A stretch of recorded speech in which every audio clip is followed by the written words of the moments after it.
C'était déjà fait, mais désormais c'est confirmé, le Paris Saint-Germain est champion de France 2025-2026, ce qui veut donc dire que le Paris Saint-Germain obtient le 57e trophée de son histoire, soit bascule enfin dans une ère où le Paris Saint-Germain possède plus de trophées glanés que d'années d'existence. Le Paris Saint-Germain est champion de France pour la 5e fois de suite, ce qui est une première dans toute son histoire également, et le Paris Saint-Germain aura donc battu 2 fois le Racing Club de Lens cette saison, aller comme retour. Autant dire donc que cette rivalité complètement stupide qu'avaient tenté d'instaurer les médias français, quand on voit le niveau et l'écart entre les deux équipes. Ce soir, le Racing Club de Lens a absolument tout donné devant ses supporters, mais le Paris Saint-Germain, au petit trot, a remporté le match 2-0 grâce à des buts de Kvaratskhelia bien servis par Ousmane Dembélé et un superbe contre mené par les Parisiens après une nouvelle tentative lensoise où Désiré Doué va trouver parfaitement Ibrahim Baye qui va fusiller la cage de Rizer. Si c'est un euphémisme de dire que Paris n'a pas fait un grand match, cela montre l'écart de niveau entre les deux équipes. Un Paris Saint-Germain remanié et complètement en gestion tape 2-0 l'équipe qui a terrorisé toute la Ligue 1. Il aura simplement fallu un grand Matvei Safonov ce soir pour empêcher clairement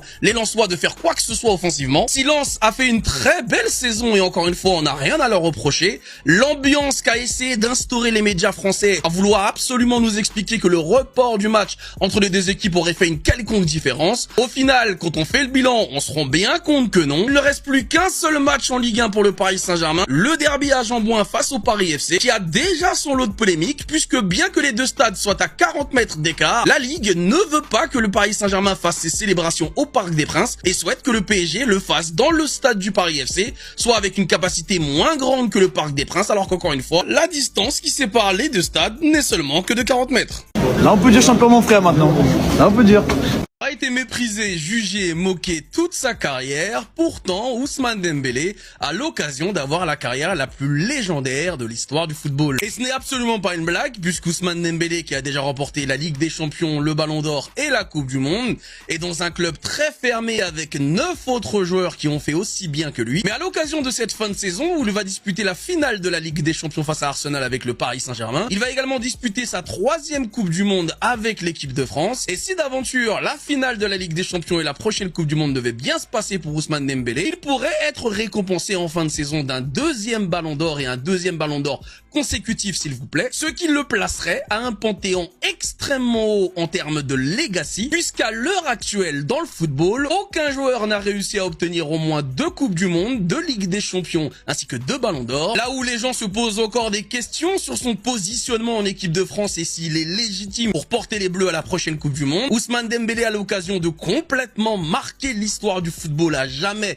de son nom et de faire quelque chose que même les plus grands n'ont jamais réussi à faire. S'il n'était pas français, il aurait sûrement été beaucoup plus respecté et beaucoup plus mis en avant qu'un pays qui a décidé de ployer le genou devant Kylian Mbappé. Mais ça va être également aussi à lui cet été de prendre les choses en main et de montrer que le niveau qu'on le voit afficher toute l'année avec le Paris Saint-Germain n'est pas seulement dû à un système. Est officiel, Ousmane Dembélé fait le back-to-back et est réélu par les joueurs et les observateurs de Ligue 1 comme étant le meilleur joueur de la saison 2025-2026. Dans une cérémonie qui aura vu le Paris Saint-Germain être très bien représenté, puisque toute une délégation parisienne a été envoyée pour l'occasion, que ce soit chez les jeunes où Aymen Assab a été élu meilleur joueur U19 du championnat. David Boly, qui n'a que 16 ans pour rappel, a lui pris le trophée de meilleur joueur surclassé des U19 2025-2026. Mais il n'y avait pas que des Parisiens et la belle Sakina Karchaoui qui était là ce soir. Il y avait également des légendes qui étaient présentes comme Didier Drogba, mais également des joueurs légendaires en devenir comme Michael Olise qui était venu avec toute sa famille. Oh putain. Et on peut regretter évidemment que la Ligue 1 ait décidé d'inviter Mason Greenwood. Le joueur de l'Olympique de Marseille est présent dans l'équipe type de la Ligue 1, mais bon, sa présence au trophée UNFP, on aurait pu s'en passer. 5 joueurs du Paris Saint-Germain sont présents d'ailleurs dans cette équipe type. Évidemment, la présence de Nuno Mendes dans la catégorie des meilleurs joueurs stipulait qu'il allait être dans l'équipe type de la saison, ce qui fait que Mathieu Idol forcément ne peut pas y être. Et on peut regretter le fait que la Ligue 1 n'ait pas décidé de décaler Ousmane Dembélé sur le côté gauche pour pouvoir placer le meilleur buteur du championnat, à savoir Esteban Le Paul, qui avec donc 20 buts en championnat cette saison n'est absolument pas considéré par ses pairs. Pierre Sage est élu meilleur entraîneur de la saison, c'était évident, comme chaque fois qu'un entraîneur qui n'a pas un gros budget en Ligue 1 est dans les 3 premières places du championnat, il est forcément élu meilleur entraîneur. Risser remporte le trophée de meilleur gardien gardien de la Ligue 1 et c'est complètement mérité puisqu'il aura été le gardien le plus régulier du championnat, permettant justement au Racing d'être deuxième à 2 journées de la fin. À 21 ans, c'est sa toute première saison en Ligue 1 et donc il place directement une saison où il devient meilleur gardien du championnat. Et enfin, les Parisiens sont plus que récompensés puisque Désiré Doué remporte pour la seconde fois lui aussi le trophée de meilleur espoir de la Ligue 1. Je suis un peu déçu parce que selon moi, c'est João Neves qui aurait dû le remporter. Il a été beaucoup plus régulier que son coéquipier du Paris Saint-Germain. En tout cas, c'est Désiré qui repart avec le trophée avec un joli discours pour le Paris Saint-Germain. Tout comme Ousmane Dembélé qui a absolument tout raflé ce soir. D'abord en remportant le prix du plus beau but de la saison en Ligue 1 et c'est complètement mérité. Dès qu'il a inscrit ce banger face au LOSC, on savait qu'il allait être élu meilleur but de la saison. Et enfin, il repart avec le trophée de meilleur joueur. Et là aussi, je suis un petit peu déçu parce que pour moi, il n'y a eu aucun joueur meilleur que Vitinha cette saison en Ligue 1. Mais comme le a dit Ousmane lui-même à Vitinha sur scène, il aurait mérité ce trophée, mais avec un but. En tout cas, Ousmane Dembélé fait donc son premier back-to-back en récompense individuelle. Ce n'était pas arrivé depuis Zlatan Ibrahimovic en 2014 qu'un joueur remporte en même temps le trophée de meilleur joueur ainsi que celui du plus beau but de la saison. En 2025, ça avait été complètement l'année d'Ousmane Dembélé. Et bien peut-être qu'en 2026, ça le sera également. Et on espère que ces trophées ENFP ne sont que les premiers d'une longue série pour les Parisiens, du Ballon d'Or jusqu'au trophée The Best de la fin de l'année 2026. Fais les choses vite parce que sinon il va trop transpirer. Le Paris Saint-Germain est officiellement champion de France, mais le Paris FC refuse qu'on soulève notre trophée après le match de cette dernière journée de Ligue 1. C'est grave la haine ça. En tout cas, j'ai juste une chose à dire. Merci Safonov. Ce mec-là, 17 jours avant la finale de Ligue des Champions, il est trop rassurant. Le Paris Saint-Germain a gagné 14 Ligue 1 dans son histoire. Personne ne fait mieux. Et les premiers joueurs à soulever une Ligue 1 dans l'effectif, il y a Chevalier, Zabarni et Dro Fernandez. En tout cas, concernant Dro, c'est une très belle saison pour lui. Il a remporté 2 championnats. Il a remporté la Liga et la Ligue 1. Depuis son arrivée, Luis Enrique a remporté toutes les Ligue 1. Il est sur 3 Ligue 1 d'affilée et le PSG est sur 5 Ligue 1 d'affilée. J'espère que le 30 mai, le PSG va remporter le 60e titre de son histoire. Ça sera trop beau. Et la plus belle chose dans ce match, c'était de voir Ibrahim Mbaye buteur. Ça m'a fait du bien parce que je sais que ce petit-là, il a du potentiel. Il a tellement de potentiel. Je ne lui en voudrais pas qu'il choisisse de partir pendant le mercato d'été, parce qu'il a du potentiel, il mérite vraiment de jouer plusieurs minutes. Une stat effrayante de Dembélé, le Ballon d'Or, il est le joueur avec le meilleur ratio de goal-assist par rapport au nombre de matchs disputés dans les 5 grands championnats européens depuis le début de la saison. Et vous êtes toujours là à dire que ce mec-là, il est surcoté. Vous êtes des détraqués. Les gars, eh oui, magnifique victoire du Paris Saint-Germain face au RC Lens, 2-0. Et ce qui veut dire, forcément, qui dit victoire, dit que le Paris Saint-Germain est champion, les gars. On est champion de France. On est champion, on est champion. On est champion. On est champion, on est champion. Les gars, plus sérieusement, le Paris Saint-Germain qui remporte son 14e titre de champion de France, les gars. C'est exceptionnel. Regardez d'ailleurs cette stat qui est juste incroyable. Le PSG a gagné 14 Ligue 1 dans son histoire. Personne ne fait mieux. Le Paris Saint-Germain est le club qui possède le plus de Ligue 1. Et ça, c'est une nouvelle fois exceptionnel. Paris brille une nouvelle fois ce soir. Ça fait plaisir, les gars. Il y a eu du suspense jusqu'au bout. Mais on ramène ce trophée. On ramène la coupe à la maison, comme on dit. C'est fort, les gars. C'est très fort. Quel beau match. Un match exceptionnel. Victoire 2-0. Magnifique but. Rien à dire. Un très grand Matvei Safonov. Je reviendrai dans une autre vidéo. Mais les gars, c'est juste incroyable. Ça fait plaisir. On est champion. Ici, c'est Paris. Parisien ou rien, les gars. On l'a fait. On l'a fait. Eh oui! Je connais que beaucoup de monde parlaient à propos de ça, discutaient. C'est très drôle quand je connais vraie information. Je préfère continuer de regarder cette discussion. Merci. Là, les gars, mais quel match de Matvei Safonov. Machimotia, Matvei Safonov. Le mur du Paris Saint-Germain. Le mur, les gars. Rien ne passe. Avec Matvei Safonov dans les cages, rien ne passe, les gars. Effectivement, c'est le cas de le dire. Le match de Matvei Safonov face au RC Lens ce soir, ça va être très compliqué pour Lucas Chevalier de revenir prendre une place de titulaire. C'est quasiment impossible, les gars. Au vu de la nouvelle prestation de Matvei Safonov ce soir face au RC Lens, il n'y a rien à dire. Ce qui est le plus impressionnant chez ce joueur, c'est qu'il a une sérénité et une confiance impressionnante. Il arrête tout, les gars. Un ballon qui arrive, pas de souci, appelez Matvei Safonov. Il le stoppe directement. Et les gars, c'est pas seulement pendant une partie du match. c'est du début jusqu'à la fin. De la première minute à la 90e, plutôt la 95e, les gars. Mais c'était incroyable. Ce joueur-là, les gars, il nous fait vibrer. Il nous fait vibrer. Mais comment c'est possible, les gars? C'est-à-dire qu'on n'avait même pas besoin d'aller chercher si loin, les gars, pour trouver le remplaçant de Gigio Donnarumma. Il était là, il était sur le banc. Matvei Safonov. Mais quel joueur, mais quel gardien exceptionnel. Un gardien de haut niveau, de très grande qualité, de très grande classe, les gars. Incroyable. Non, franchement, les gars, le match qu'il a réalisé ce soir et toutes les performances qu'il fait en ce moment, elles sont impeccables, elles sont exceptionnelles et il n'y a rien à dire. Très très fort, Matvei. Machimotia, Matvei Safonov. On est ensemble, Matvei. Incroyable match de Matvei Safonov ce soir face au RC Lens. Oh là là, les gars. Mais quel but de Ibrahim Mbaye, notre Gentili parisien et international sénégalais. Mais waouh, les gars. Forcément, les gars. Quand je vous dis qu'il lui faut du temps de jeu pour lui permettre de progresser, c'est pas pour rien. Ce soir, Ibrahim Mbaye, il met un but, mais pas n'importe quel but, les gars. Un but somptueux, un but terrible, un but incroyable.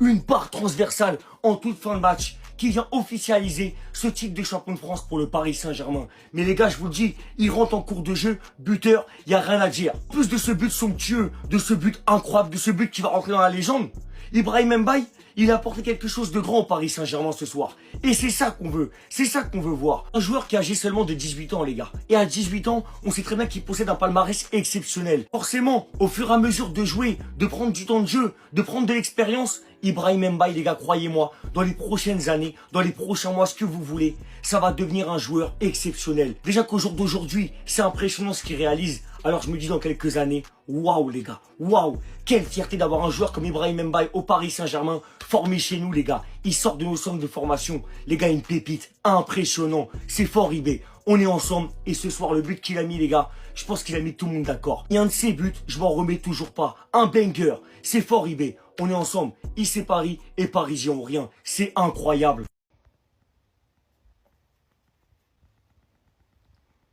Ouais, là c'est mieux, ok, là c'est mieux. Increvable.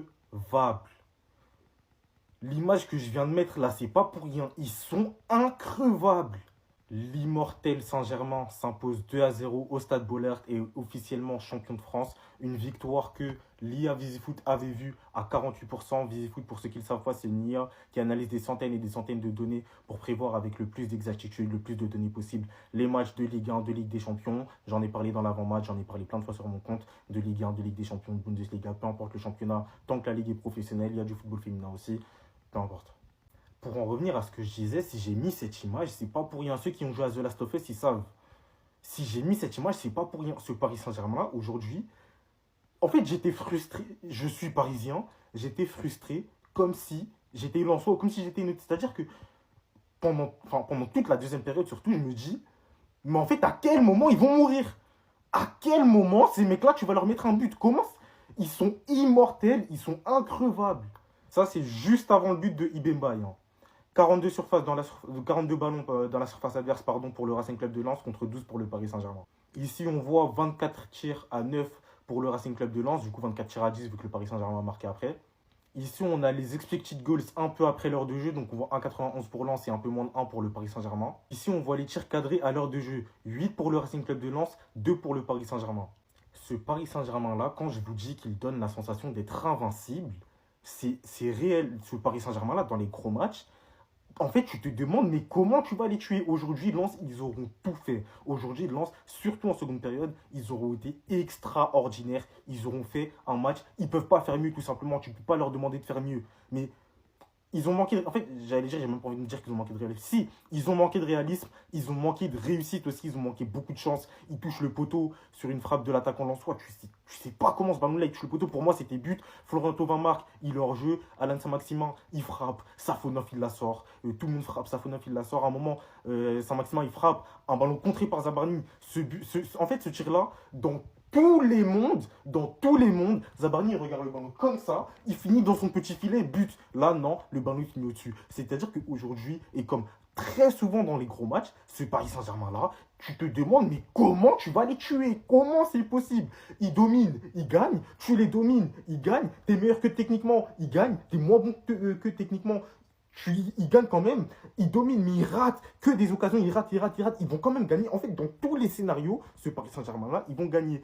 Le but de Ibrahim Mbaye, là, je vous assure, Je vous assure, un match où, je sais pas, on gagne déjà 2 ou 3-0 et il n'y a pas... Bref, où l'adversaire n'a aucune chance de revenir, je vous assure qu'il ne le marque pas.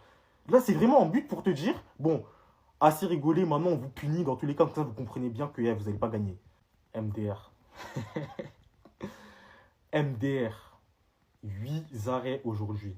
8. Pas 1, pas 2, pas 3, pas 4, 8. Et là, c'est pas des arrêts comme à Chelsea où il avait fait un peu moins de 10 arrêts, etc. Mais c'était vraiment où Chelsea, c'était des frappes désespérées, c'était des frappes qui étaient sur lui, il n'était pas vraiment mis en danger. Là, c'est 8 arrêts. En fait, il a juste sauvé. Aujourd'hui, il finit l'homme du match, il me semble. Il a juste sauvé le Paris Saint-Germain. Il aura fait un match, encore une fois, à l'image de sa saison, stratosphérique. Vous avez de la chance qu'il n'a pas joué toute la saison parce qu'il n'était pas titulaire au début et qu'ensuite il s'est blessé à un moment donné. L'année prochaine, le débat du meilleur gardien du monde, j'arrive. Mais on y reviendra. On y reviendra. On a le temps. On a une finale de Ligue des Champions à préparer. Allez, votre Coupe du Monde, je lui pisse dessus. Votre Coupe du Monde de merde, je lui pisse dessus. Est-ce que vous comprenez bien? J'en ai rien à foutre de votre Coupe du Monde, en fait. 12 derniers matchs, 10 buts, 4 passes décisives. Buteur en huitième de finale de Ligue des Champions. Non, buteur en 16e de finale de Ligue des Champions. Buteur en huitième de finale, pardon. Buteur en quart. Buteur en demi. Et à tous les matchs. Décisif à tous les matchs. Aujourd'hui encore, match important. Qui est-ce qui marque? Visha Kvaratskhelia. Je me répète encore, hein, votre Coupe du Monde, je lui pisse dessus, j'en ai plus rien à foutre. Bref, le Paris Saint-Germain est officiellement, même si on l'était déjà après le match contre Brest, mais cette fois-ci c'est officiel, mathématiquement, officiellement, tout ce qui finit par man, on l'est. On est champion de France pour la 14e fois de notre histoire, on a 4 longueurs d'avance sur Saint-Etienne qui sont les deuxièmes. On est l'équipe la plus titrée en France, histoire de rappeler qui est le plus grand club de France, c'est pas... Et pour revenir un peu sur sur une performance individuelle, Bradley Barcola, depuis son retour de blessure, MDR. En fait, je suis patient avec lui parce qu'il revient de blessure et qu'il n'a pas enchaîné. Là, ça fait un moment qu'il enchaîne, que ce soit les entrées, les titularisations. J'ai pas envie de taper dessus. Hein. Mais je pense que ce qu'il faut faire avec Barcola depuis son retour de blessure, et désormais, ce qu'il va falloir faire avec Bradley Barcola, c'est que chaque match, avant qu'il entre sur le terrain, tu lui fais un test d'alcoolémie. Parce qu'en fait, les performances qu'il me fait, j'ai l'impression de voir Jeff Hardy à Victory Road 2011. Ceux qui ont la rêve, vous êtes des braves. Il me fait des performances d'alcoolique. C'est-à-dire que dans les déplacements, il est mauvais. Dans les contrôles, il est mauvais. Dans les passes, il est mauvais. Il ne se crée même plus d'occasion, ce qui est de base sa force. Tu as l'impression qu'il ne sait plus dribbler un humain, qu'il ne sait plus prendre de vitesse quelqu'un. Il joue comme un alcoolique. Comme je l'ai dit, on dirait Jeff Hardy à Victory Road 2011. Bref, mon gars Bradley, reprends-toi parce que là, tu es en train de perdre ta place en équipe de France. Parce que je le répète, hein, en équipe de France, normalement, c'est plus sur l'aile gauche. Mais quand tu regardes la fin de saison de Désiré Doué et la fin de saison de Bradley Barcola, Bradley, fais attention. Et pour ceux qui vont vouloir analyser d'autres matchs que le Lens Paris Saint-Germain de ce soir, que ce soit la finale de la Ligue des Champions, la fin des championnats, la Coupe du Monde qui va arriver, c'est assez simple, je le répète dans toutes mes vidéos. Vous allez sur votre moteur de recherche, vous cherchez Vizéfoot, c'est le premier lien qui s'affiche. Vous analysez le match ou l'équipe que vous voulez analyser. C'est assez simple, vous pouvez analyser des équipes de football féminin, masculin, bref, vous savez déjà.